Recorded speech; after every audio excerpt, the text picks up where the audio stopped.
আজ পহেলা আষাঢ় ঢাকা বিশ্ববিদ্যালয় চারুকলা অনুষদের বকুলতলায় তাই আয়োজন ছিল বর্ষা উৎসবের।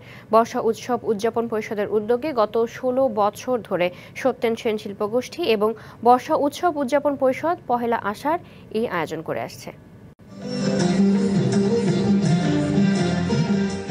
গ্রীষ্মের রুক্ষতা কাটিয়ে শীতলতার পরশ নিয়ে প্রকৃতিতে আগমন ঘটে বর্ষার।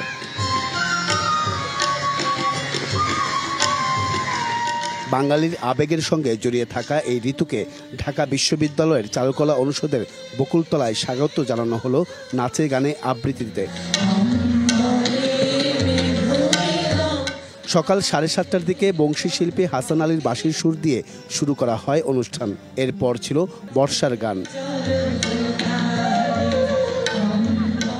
আরও ছিল বর্ষার কথন পর্ব, একক ও দলীয় আবৃত্তি এবং সঙ্গীত ও নৃত্য। সকাল থেকেই বর্ষা উৎসব উদযাপন পরিষদের আয়োজনে জড়ো হন বর্ষা প্রেমীরা। এমন আয়োজন নগর জীবনকে বর্ষাকে উপভোগ্য করে তুলবে বলেও প্রত্যাশা তাদের। কালের বিবর্তনে সংস্কৃতি হারিয়েই যাচ্ছে, তো আমরা এই নতুন প্রজন্ম যতটুকু ধরে রাখতে পারছি এটাই আমাদের কাছে অনেক। সকলের একটাই চাওয়া, সেটা হচ্ছে বৃষ্টির জলে সব গ্লানি মুছে যাক।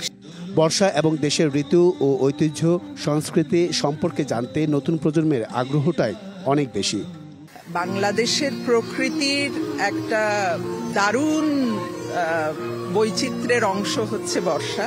যখন আমরা এই প্রোগ্রামগুলো 6 ঋতুকে নিয়ে আসি উৎসবের মাধ্যমে, তখন এই নতুন প্রজন্ম বুঝতে পারে যে এই ঋতুটা এসেছে বাংলাদেশে।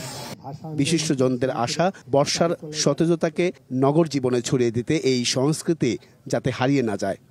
বর্ষা যেরকম মাঝে মাঝে আকাশের চেহারা পাল্টে দেয়, আমাদের চিন্তা ভাবনা উপলব্ধি করে, যার ফলে কবির লেখার থেকে আরম্ভ করে শিল্পীদের ক্যানভাসে সবসময় বর্ষাটা চলে এসেছে। অনুষ্ঠান শেষে ধরিত্রীকে সবুজ করে তুলতে শিশু কিশোরদের মধ্যে গাছের চারা বিতরণ করা হয়। Ariful Islam, DBC news, Dhaka.